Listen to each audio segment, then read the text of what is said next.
Il avait promis une démonstration de force pour lancer officiellement sa campagne et son parti politique. Ils ne pourront rien faire contre nous. À la face du monde entier, nous pouvons désormais lever les yeux et crier haut et fort, la France est de retour. À Villepinte, pour son tout premier meeting, Éric Zemmour s'est posé en rassembleur de la droite, devant un public qui attendait depuis bien longtemps son lancement en politique. Il y avait de la ferveur, beaucoup de ferveur, j'ai jamais vu ça. Moi, je suis convaincu de sa sincérité depuis très longtemps. Et je pense que la France a vraiment besoin de personnes engagées. En à peine quelques mois, le polémiste a connu une ascension politique fulgurante. Si on avait dit à un expert politique, à un analyste politique, à un sondeur qu'Éric Zemmour serait crédité au maximum de 19% dans un sondage, tout le monde aurait rigolé. Faite de coups d'éclat et de polémiques. Et je lui ai demandé, Éric, vous confirmez que vous avez fait un bon honneur? Il m'a dit oui. Et je lui ai dit, bah, ça va pas ça. Nous allons vous raconter comment l'entourage d'Éric Zemmour a façonné cette candidature. On lui faisait plaisir en lui disant Éric, lance-toi, parce qu'il attendait qu'on lui dise de toute façon. Et l'influence de son indispensable conseillère, Sarah Knafo. Il n'y a pas un instant sur le terrain où elle ne soit pas dans son champ de vision. Il a besoin de la voir, de s'accrocher à son regard. À un moment, quand on pousse un peu les questions plus loin, il faut demander à Sarah. Pour le faire, nous avons rencontré ses plus proches conseillers, ceux qui aujourd'hui organisent ses déplacements et sa communication. Ils nous racontent les coulisses de cette campagne et nous livrent les secrets de son ambition politique.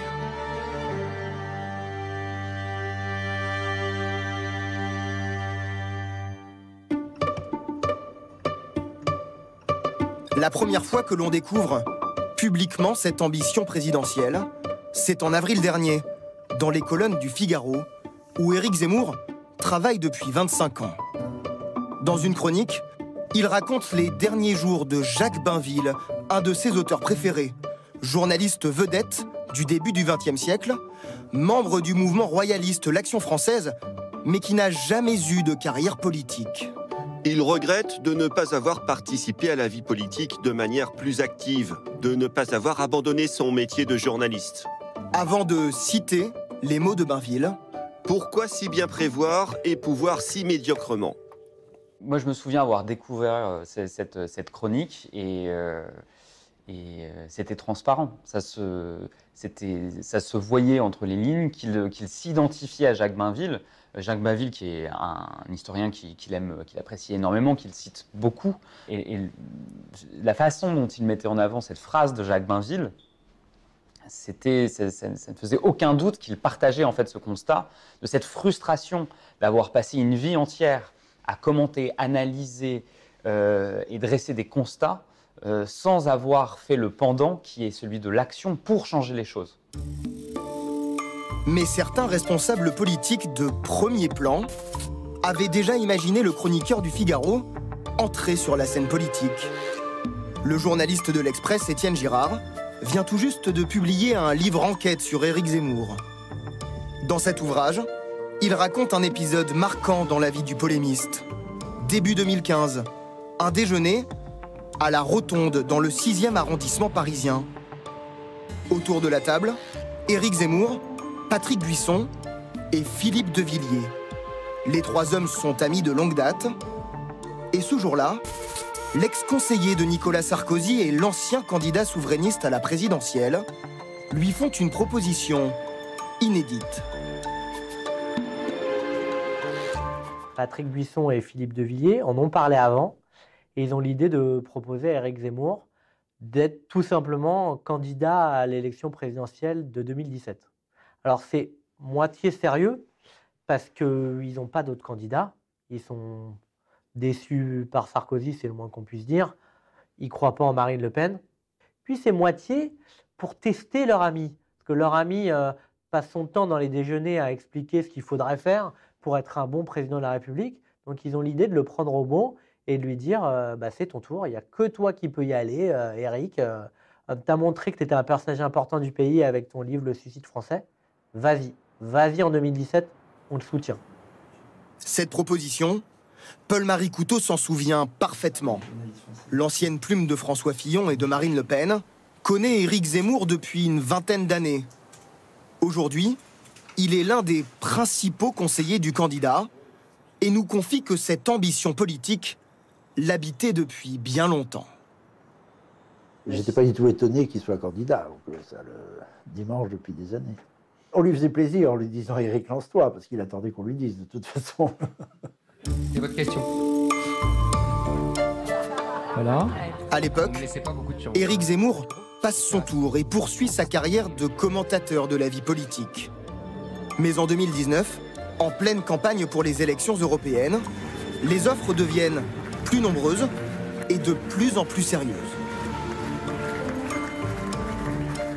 L'épisode de 2019, c'est très important parce qu'Éric Zemmour n'a jamais été courtisé comme ça. Des propositions pour les élections européennes, il en a eu, mais là, il n'en a pas une, il en a 3. Parmi ces propositions, celle de Marine Le Pen, Mesdames et messieurs, qui lui offre une 3e place sur la liste du Rassemblement national, et Nicolas Dupont-Aignan, qui à l'époque créait les Amoureux de la France, une plateforme de rencontre de plusieurs forces de droite. Qui mieux qu'Éric Zemmour pouvait incarner cette rencontre entre toutes les droites, lui qui a toujours prêché pour l'union des droites et pour faire tomber ces digues entre l'électorat Les Républicains et l'électorat Rassemblement national. Il a mis plus qu'un bout de pied dans l'eau à ce moment-là, puisque je vous dis, il a rencontré à plusieurs reprises Nicolas Dupont-Aignan, c'est un secret pour personne d'ailleurs, ou Marine Le Pen. Dans les deux cas, je crois qu'il avait l'idée d'être en tête de liste. Et les deux personnalités que je viens de citer n'étaient pas tellement favorables. Ça l'intéresse pas tellement. Aller voter des quotas de pêche à Strasbourg, il s'en fiche un peu. En revanche, l'élection présidentielle, ça l'attire. Parce que c'est les livres d'histoire. On entre dans la grande histoire.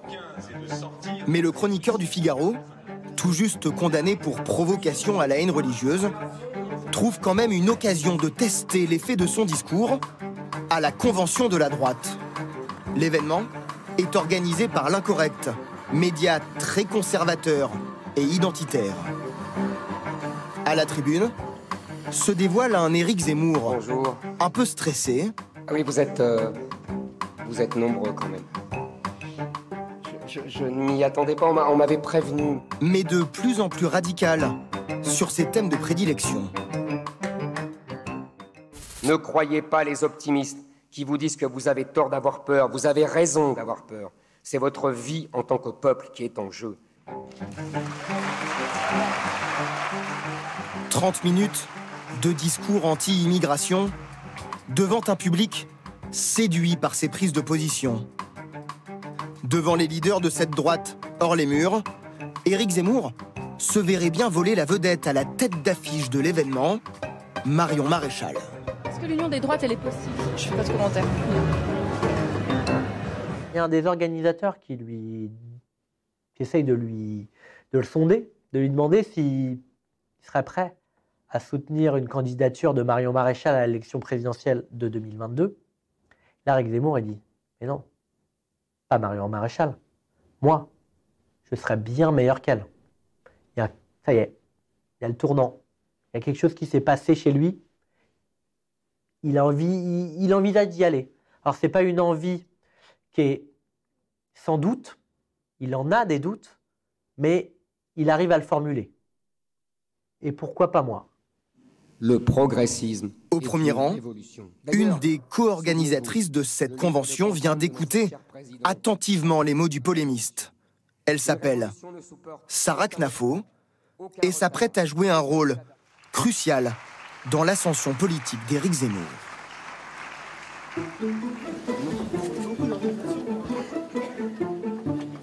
Depuis le début de cette campagne, ou de la tournée littéraire d'Éric Zemmour, la jeune femme de 28 ans est omniprésente aux côtés du polémiste. Si elle refuse formellement de répondre face caméra aux questions des journalistes... Je suis vraiment désolée, mais je ne veux pas répondre aux médias. Ça faut vraiment pas sur ce moment politique. Non, toujours pas, merci. Elle apparaît volontiers au premier plan lors de chaque déplacement. Au contact direct du presque candidat qu'elle connaît depuis maintenant une quinzaine d'années. Les deux personnages ont 35 ans d'écart, mais tout les rassemble. Même racines juives séfarades, une enfance passée en Seine-Saint-Denis et la même passion pour la littérature et la politique. Les voici en 2015, lors d'une visite du Polémiste à Bordeaux. À l'époque, Sarah Knafo est étudiante à Sciences Po. C'est Z, comme elle aime le surnommer, qui lui a fait réviser les concours. 2 ans plus tard, pour le plus grand bonheur d'Éric Zemmour, elle intègre l'ENA, là où lui avait échoué à plusieurs reprises. Nous l'avions d'ailleurs interrogé par hasard, dans le cadre d'un reportage. C'est facile de dire, vous voyez à quel point à l'ENA, il y a une reproduction sociale. Dans les couloirs des plus grandes écoles de la République, Knafo a dépassé Zemmour. En 2019, lorsqu'elle sort de l'ENA, elle intègre la Cour des comptes, un des plus grands corps de l'État, et change de stature aux yeux du polémiste. Leur relation change un peu. C'était le mentor et c'était la protégée. Dans un premier temps, elle devient la conseillère. C'est-à-dire que c'est vers cette époque-là qu'il commence à avoir son émission quotidienne à CNews. Elle lui envoie des mails pour l'aider sur les thèmes de la journée, avec des notes chiffrées, des choses assez charpentées. Elle commence à la voir autrement. Et c'est pas juste une étudiante, une élève, c'est une haut fonctionnaire, brillante. La jeune énarque rêve d'une candidature souverainiste à la présidentielle. Pendant leur rendez-vous régulier à Saint-Germain-des-Prés, Sarah Knafo tente de convaincre son mentor. Il pourrait devenir le candidat de l'Union des droites. Ils se connaissent de longue date, elle a beaucoup de détermination, elle est très attirée par les ors de la République, on peut dire ça comme ça. Et je pense qu'elle a contribué à le pousser, oui. Elle prend son temps, tout son temps libre, quand elle ne travaille pas à la Cour des comptes, pour faire ça, pour préparer une candidature d'Éric Zemmour à la présidentielle. À tel point que plusieurs personnes me disent, s'il n'y a pas que Sarah Knafo derrière, pour faire tout ce travail obscur de l'ombre, il n'y a pas de candidature d'Éric Zemmour. En mai dernier, toujours sur les conseils de sa protégée, le journaliste du Figaro se rend dans une manifestation de policiers, aux côtés notamment de Philippe de Villiers. C'est sa toute première apparition publique dans un rôle de potentiel candidat. Dans la rue, il voit qu'à la manifestation des policiers, il est très très bien accueilli. Il y a même des gens qui lui disent « Zemmour président, on a besoin de vous, présentez-vous ». Et ça va beaucoup jouer dans la psyché d'Éric Zemmour pour le convaincre, lui, que c'est pas que des risques, qu'il peut aussi y avoir des satisfactions. Sarah Knafo devient un maillon essentiel dans l'entourage d'Éric Zemmour. Dans son ombre, elle tient à écrire personnellement le récit de sa candidature et à gérer chaque détail de son agenda, à la fois sa conseillère spéciale, sa directrice de campagne et son attachée de presse. On sent une forme de dépendance, c'est-à-dire qu'il n'y a pas un instant sur le terrain où elle ne soit pas dans son champ de vision. Il a besoin de la voir, de s'accrocher à son regard. C'est elle qui choisit les équipes, c'est elle qui filtre les membres des équipes qui sont autorisés à parler à la presse ou non. On le voit régulièrement lui envoyer des signes, chercher son approbation. Que ce soit avec ceux qui s'occupent des réseaux sociaux, que ce soit avec des porte-paroles, que ce soit même avec des gens qui vont coller des affiches. À un moment, quand on pousse un peu les questions plus loin, il faut demander à Sarah. Elle est le cerveau, le cœur de réacteur de cette campagne. Non mais Sarah, t'as appris ça à l'ENA ou quoi? Non. Début septembre, le duo Zemmour-Knafo entre en jeu. Les rencontres littéraires ressemblent de plus en plus à des meetings de campagne et les supporters du polémiste, comme ici à Nice, sont de plus en plus nombreux.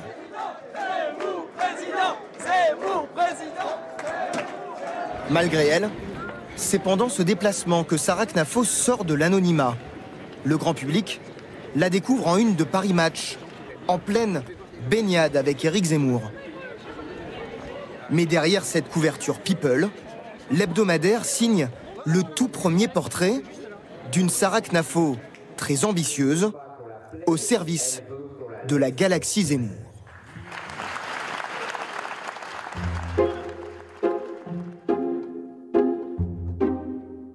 La semaine dernière, à quelques jours du premier meeting à Villepinte, nous retrouvons Olivier Hubeda, après une réunion sécurité à la préfecture de police. Vous voyez, le problème, c'est que je reçois à peu près 200 messages par heure. Vous voyez, mais sans mentir. Hein. En plusieurs décennies, il est devenu un personnage incontournable de la communication politique. Il est d'ailleurs souvent présenté pour avoir organisé les meetings de Nicolas Sarkozy pendant sa campagne de 2007. L'été dernier, c'est un ami qui lui fait rencontrer le chroniqueur du Figaro. Ça ne t'intéresserait pas de rencontrer Éric Zemmour, éventuellement pour la présidentielle. On était tard, hein, dans le printemps, c'était le mois de mai. Moi, je dis pourquoi pas. J'avais déjà été sollicité par 3 personnes, 3 candidats potentiels. On s'est rencontrés début juillet. Sarah Knafo était là avec Éric dans l'appartement et moi je ne connaissais pas à part ce que je voyais à la télé. Il a dit ok, donc on a signé quelque chose début septembre pour mettre en place toute cette tournée littéraire. Il sortait son bouquin le 15 et il voulait aller à la rencontre des Français sur le thème de ce livre. On a 3 petites minutes. Hein. On a 10-15 minutes. Hein. Cet ancien chef d'orchestre devient alors le métronome de chaque déplacement d'Éric Zemmour. Alors, si vous bougez, moi c'est très simple. Hein. Je mets tout le monde à 200 mètres. Donc, aux côtés de Sarah Knafo et du polémiste, il devient le 3e homme de cette pré-campagne, mais tient à rappeler sa position de conseiller et non de militant. Je ne suis pas là pour... je fais un travail, une mission, j'ai un contrat, je fais un travail pour mon client, comme un avocat fait un travail pour un client. Donc travailler avec lui, c'est un vrai bonheur. Voilà. Avec l'équipe aussi, il est entouré de gens absolument géniaux, de gens de la société civile qui s'engagent, de gens des profils très différents. Très franchement, c'est très sympa. Des jeunes qui composent le reste du plan Zemmour, mais des profils pas si différents. Dans les premiers cercles de l'équipe, formés depuis le printemps, on retrouve plusieurs lieutenants qui, selon la version officielle, se sont lancés spontanément au service d'Éric Zemmour. On a commencé à se dire, ah bah tiens, sur les réseaux sociaux, coordonnons-nous, sur le réseau local, coordonnons-nous, etc. Et en fait, rapidement, les gens voient les tweets, se contactent entre eux, et c'est comme ça que c'est né véritablement. Il n'y a pas de recrutement, en fait. Le truc, cette candidature, elle est moderne parce qu'elle est empirique, parce qu'elle se fait beaucoup à distance, beaucoup par les réseaux sociaux. Mais en réalité, presque tous partagent le même parcours universitaire et militant. Et surtout, ils connaissaient déjà Sarah Knafo. Sarah Knafo disait que voilà, tout était spontané, tout venait de la base et qu'elle ne connaissait personne à ce moment-là. De sorte à nourrir le récit d'une envie d'Éric Zemmour qui viendrait de la base militante et de la base des sympathisants identitaires, en fait. Bon, on s'est rendu compte évidemment que ce n'était pas la réalité, qu'elle orchestrait les choses, qu'ils se connaissaient très bien. Elle les a rencontrés soit à l'ENA, soit à l'UNI, le syndicat étudiant de droite. Beaucoup viennent de l'IFP, qui est un institut de formation privée pour cette école de pensée. Parmi ces indispensables de l'équipe de pré-campagne, Stanislas Rigaud, l'animateur. Cet étudiant en droit à l'Institut catholique de Vendée est le président de Génération Z, le mouvement des jeunes avec Zemmour. Et depuis plusieurs mois, c'est lui qui coordonne toutes les campagnes d'affichage. Aujourd'hui, on est 5000. Les 5000 jeunes qui nous composent, en gros, la moyenne d'âge est autour de 23-24 ans. Et géographiquement parlant, ils viennent de toute la France. C'est-à-dire qu'on a aujourd'hui des sections dans toutes les régions, des sections dans tous les départements, des référents départementaux partout. Et on a vraiment essayé, ça depuis le mois de mars, avril, de structurer le mouvement le plus efficacement possible. Depuis la rentrée, le jeune homme de seulement 22 ans est omniprésent sur les plateaux Stanislas Rego nous a donc rejoint. On vous a vu beaucoup pendant toute cette période. Et sur chaque déplacement d'Éric Zemmour, en chauffeur de salle.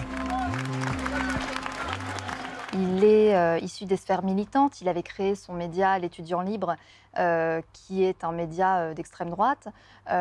Et il a un rôle crucial. Par exemple, il est très souvent assis aux côtés de Sarah Knafo dans les meetings, au premier rang. Et c'est lui qui organise toute l'ambiance des jeunes de génération Z au cours des meetings. Au premier rang, on retrouve souvent une autre cheville ouvrière de cette pré-campagne. Samuel Lafont, l'influenceur. C'est lui qui dirige la communication sur tous les réseaux sociaux. Il faut être présent partout où c'est nécessaire. Donc l'idée de base, c'est d'être les meilleurs sur toutes les plateformes qui existent et qui sont importantes. Cette figure de la frange radicale de la Manif pour tous a notamment créé le site Damoclès, spécialisé dans les pétitions anti-immigration. Grâce à cette activité, il possède des centaines de milliers d'adresses mail de sympathisants de la droite dure. Antoine Diers, quant à lui, est le seul politique de métier. Directeur de cabinet à la mairie de Plessis-Robinson, il vient tout juste de démissionner pour se consacrer à temps plein à son poste de porte-parole des Amis d'Éric Zemmour, la structure chargée de récolter les dons pour financer la campagne. Les Amis d'Éric Zemmour se mettent à financer des affiches, et puis voilà, la machine se met en route, et la suite, vous la connaissez. Et dans l'ombre de cette équipe, 2 banquiers se sont également mis au service d'Éric Zemmour. Jonathan Nadler travaille dans la banque JP Morgan. Alors lui, il va préparer le programme. Il accompagne également parfois Éric Zemmour dans des événements de levée de fonds. Et puis il y a un autre conseiller qui vraiment, lui, a ce rôle très spécifique. Il a été banquier, il est surtout serial entrepreneur. Il s'appelle Julien Madard. Et lui, c'est le poisson pilote officiel d'Éric Zemmour dans les milieux patronaux. Donc il va s'atteler à arranger des rendez-vous entre Éric Zemmour et des patrons qui ont vocation à devenir des donateurs de sa campagne. Mais pour se lancer dans cette campagne, l'ancien chroniqueur du Figaro doit aussi trouver des ralliements officiels qui tardent à se manifester. Certains le conseillent, lui envoient des fiches. Il est proche d'Henri Proglio, l'ancien patron de Veolia, d'EDF. Il rencontre Laurent Wauquiez. Il rencontre souvent des hauts cadres du Rassemblement national, des personnes de l'entourage proche de Marine Le Pen. Mais de là à s'afficher soutien d'Éric Zemmour, c'est une autre étape à franchir. Il y a un blocage entre l'étape où on s'échange des conseils informellement et l'étape où les personnes doivent s'engager officiellement, être derrière le pupitre pour annoncer devant tout le monde qu'elles soutiennent Éric Zemmour. La commémoration du 13 novembre marquée par cette polémique Éric Zemmour attaquant François Hollande. Elle commence bien cette campagne. Une image qui fait beaucoup parler ce mercredi, Éric Zemmour au salon Lily-Paul. Le déluge des commentaires positifs ou négatifs, les pro ou les anti-Zemmour se déchirent sur le sujet. Bonjour.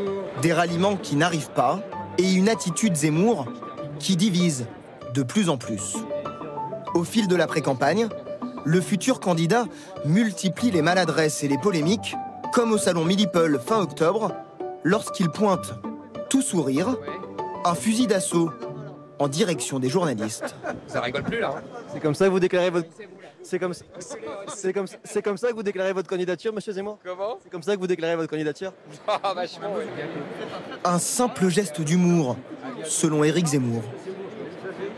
Si vous vous sentez visé, je suis désolé. Si vous ne savez pas la différence entre l'humour, la blague et le sérieux, c'est de l'humour. Ok. Vous êtes un imbécile. Donc c'était de l'humour. Bah oui, c'était de l'humour. Oui. Mais c'est pas de votre faute. Hein. Vous pouvez progresser encore. Il est allé très fort dans tes thèmes brutaux, un peu à la Trump si vous voulez. Faites le plus de bruit possible, même si on parle de moi en mal, au moins on parle de moi et c'est moi qui impose mes thèmes. Quelques jours plus tard, pour le 6e anniversaire des attentats du 13 novembre, il donne rendez-vous à la dernière minute aux chaînes d'information continue devant le Bataclan. Nous, on n'est pas d'accord pour qu'il y ait de la com comme ça. Moi, je suis pas d'accord. On est là pour se recueillir.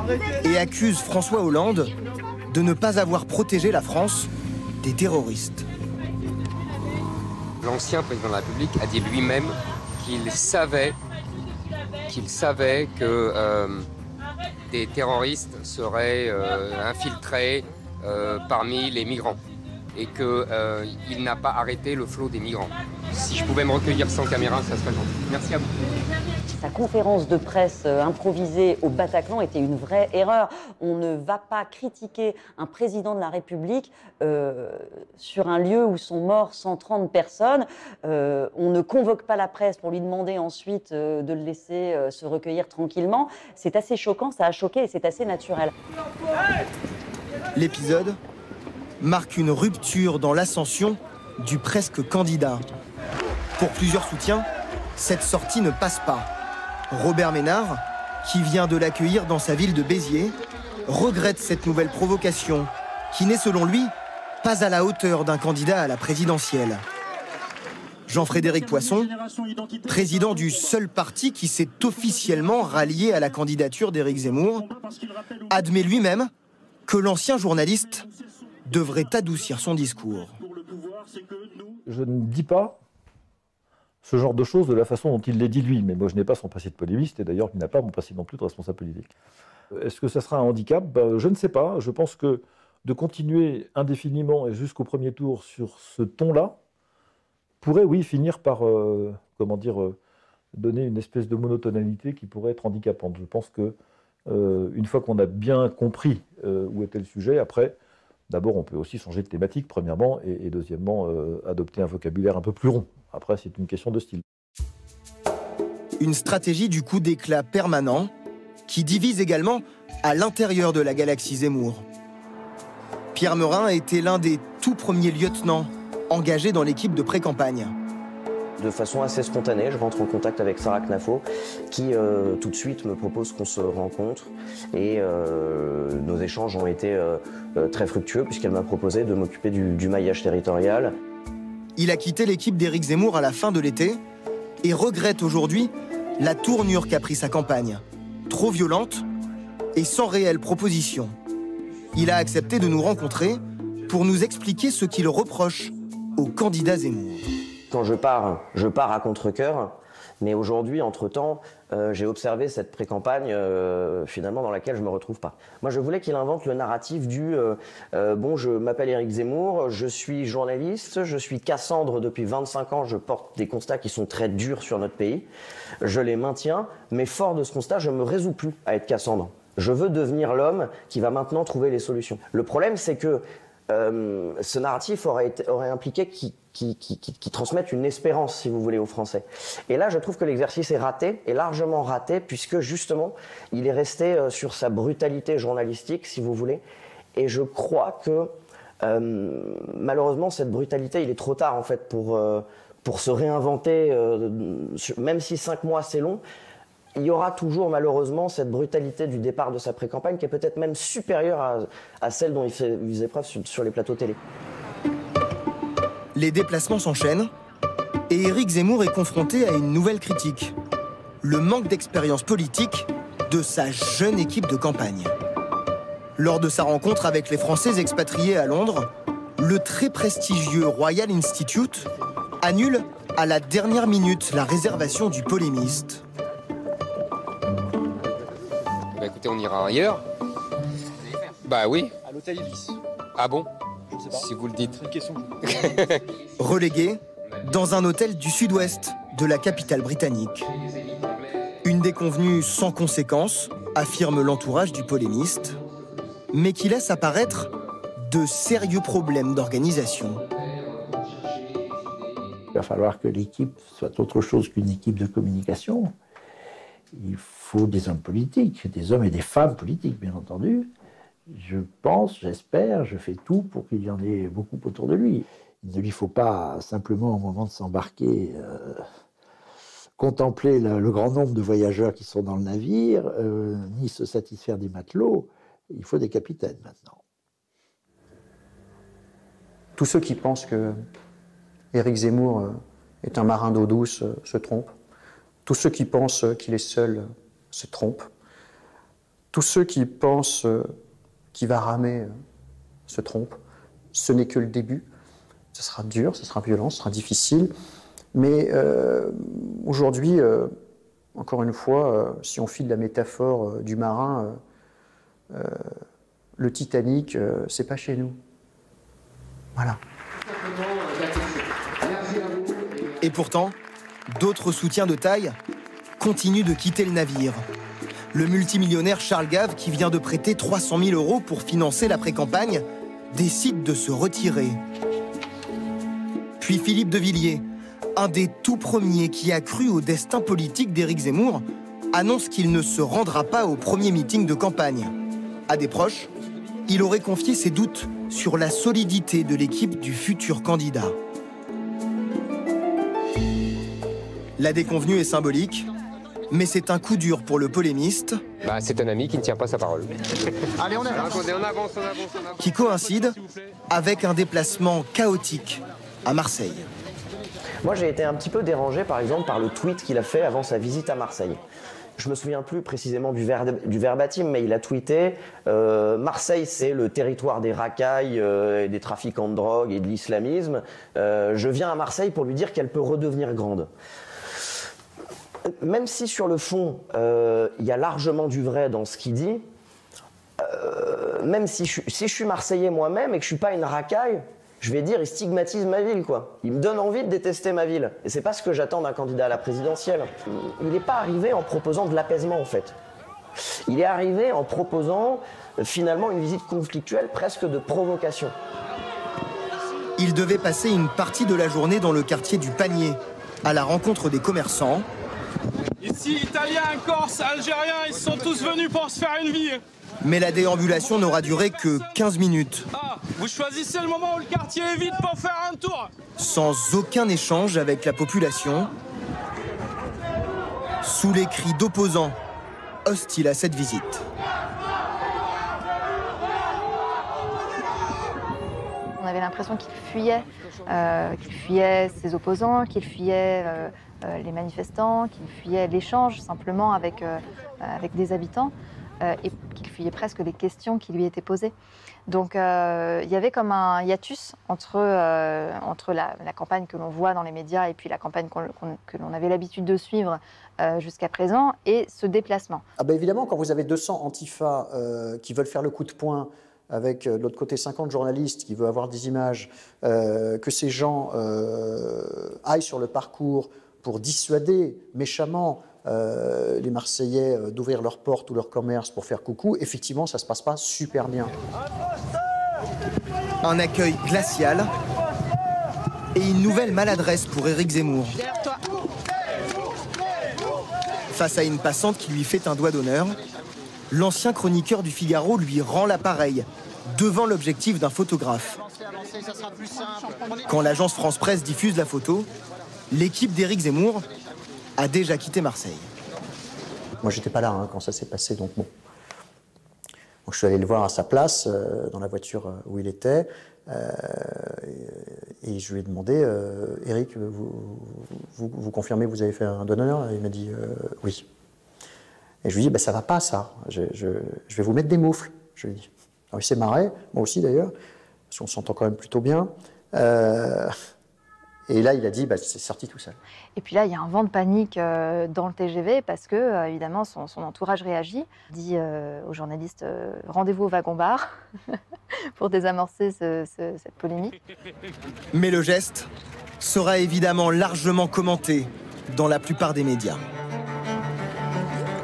Dans l'espoir de relancer sa campagne, quelques jours plus tard, Éric Zemmour concrétise son ambition et met fin au faux suspense qui entoure sa candidature. Mes chers compatriotes, dans une vidéo choc au ton grave, alternant images d'archives et séquences de violences urbaines. Le soir même, sur le plateau du 20h de TF1, Zemmour, le polémiste, assure s'être transformé en candidat. Donc votre mue est en train d'être faite, ou peut-être même... Et bien sûr, ma mue est faite, et je tiens... Les 4 mois qui nous séparent du premier tour peuvent encore lui réserver des surprises. Mais Éric Zemmour peut déjà revendiquer une victoire celle d'avoir imposé ses thèmes de campagne au cœur du débat politique.